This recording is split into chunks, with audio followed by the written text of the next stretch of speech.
I call Phil Twyford. Thank you, Mr. Speaker. The National Party is trying to brand this budget as a budget of compassionate conservatism.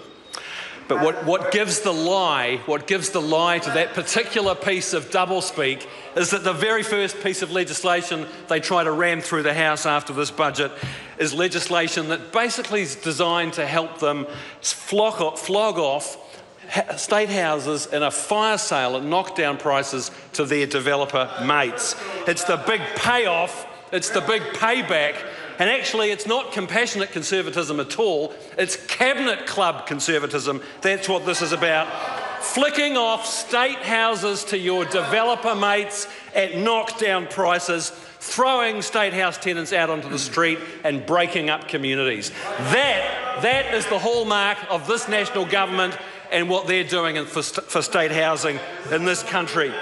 The bill, Mr. Speaker, is all about flexible purchasing. It's so flexible, it's all about giving the Minister the flexibility to do sweetheart deals with property developers because they are desperate to sell off state houses to anybody who'll take them. And they know that our most respected social agency, the Salvation Army, looked at this policy and said it won't improve the lives of tenants. And they ruled themselves out. They said, we don't want to have a bar of it. So did the Methodist Mission. And Bill English was forced to concede that only by flogging off these houses to property developers, that's the only way they will achieve their ambition of divesting thousands of state houses worth billions of dollars off the government books.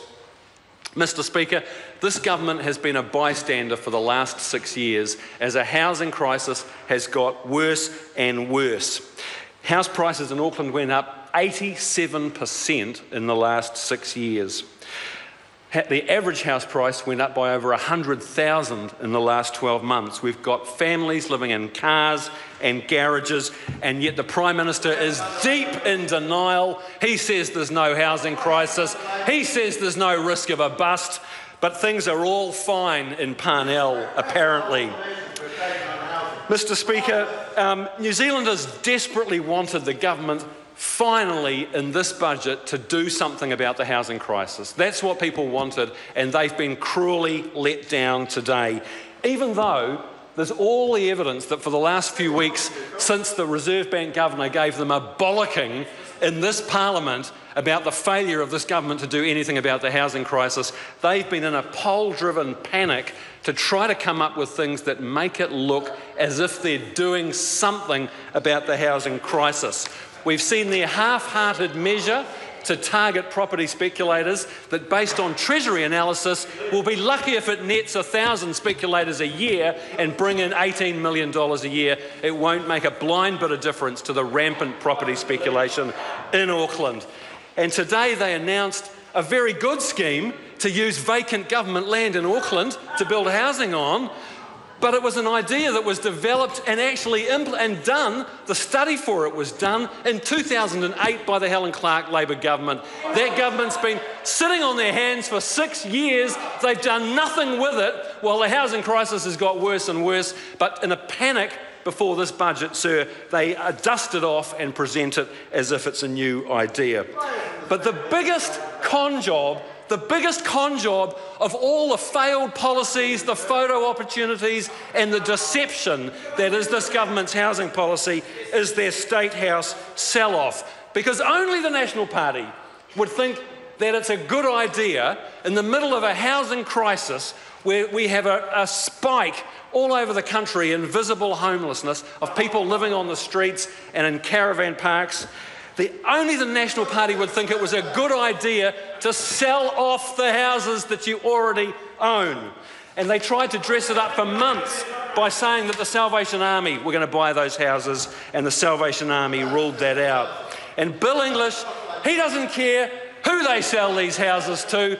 He said that. He doesn't care who they sell them to. He just wants to get rid of them. And this bill is about making it easier for the minister to sell off those houses and put in place sweetheart deals that will allow anyone, to take these houses off their hands. Let's look at what's happened to Housing New Zealand under this government. They've stripped Housing New Zealand of its powers and its functions. They've given them to work and income. What was once a full-service social housing agency has been reduced to the equivalent of a government-owned Barfoot and Thompson. It is simply a letting agency now, and this legislation is the final nail in the coffin.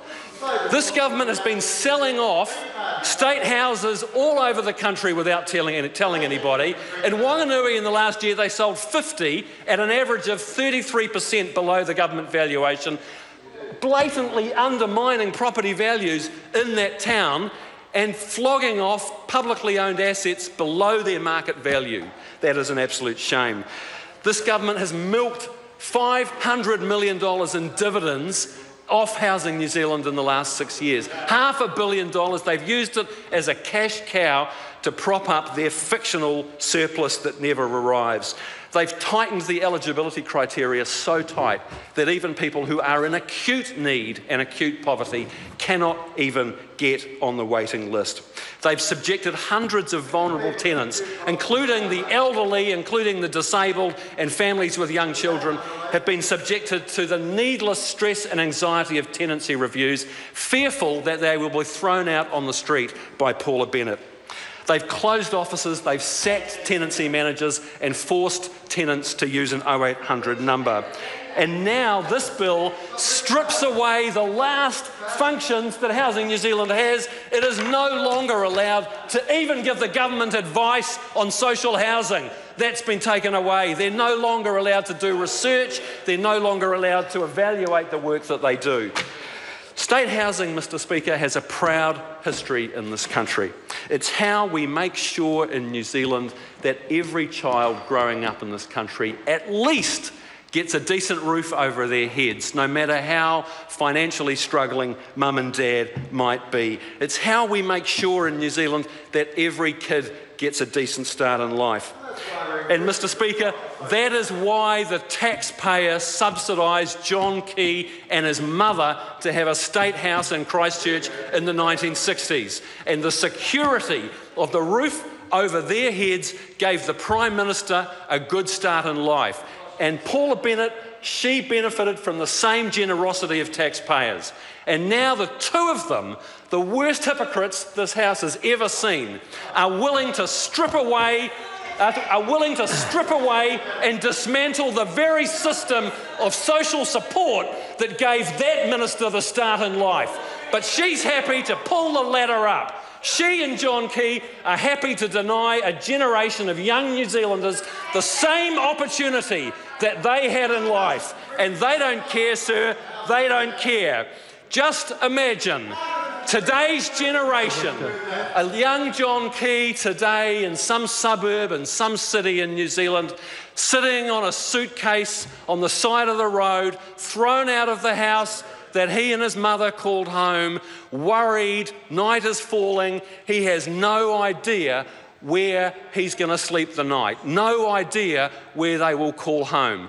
And that is the reality for families all over this country. That homelessness has been made worse by the policies of this government, by their utter failure to do anything meaningful about the housing crisis. And the worst cut of all is that in the middle of a housing crisis and a housing shortage, that minister dismantles the system of support that provides decent housing to the 4%, the most vulnerable people, the most vulnerable families in our country. What an absolute scandal. By selling off state houses, Mr. Speaker, by breaking up Housing New Zealand and dishing out the bits to charities, by reducing Housing New Zealand to being no more than a publicly owned letting agency, by moving to a system of direct subsidies for landlords, because that is what Bill English and Paula Bennett want to do. Their agenda here is dressed up in lots of nice words about we want to grow the community housing sector, we're stepping up with wraparound services, it's all about the tenants. It's not about the tenants at all. Because you know what? We asked Paula Bennett under the Official Information Act what evidence she had for the policy of privatising state housing and shifting that responsibility to non-governmental housing providers. And you know what she said? She said there's no evidence. There were no documents. The government had nothing to say. There is no evidential basis for this policy, but that minister is happy to preside over the dismemberment and the dismantling of Housing New Zealand, the very organisation that puts a decent roof over the heads of our most vulnerable families. I'm sorry to interrupt the member, but his time has expired.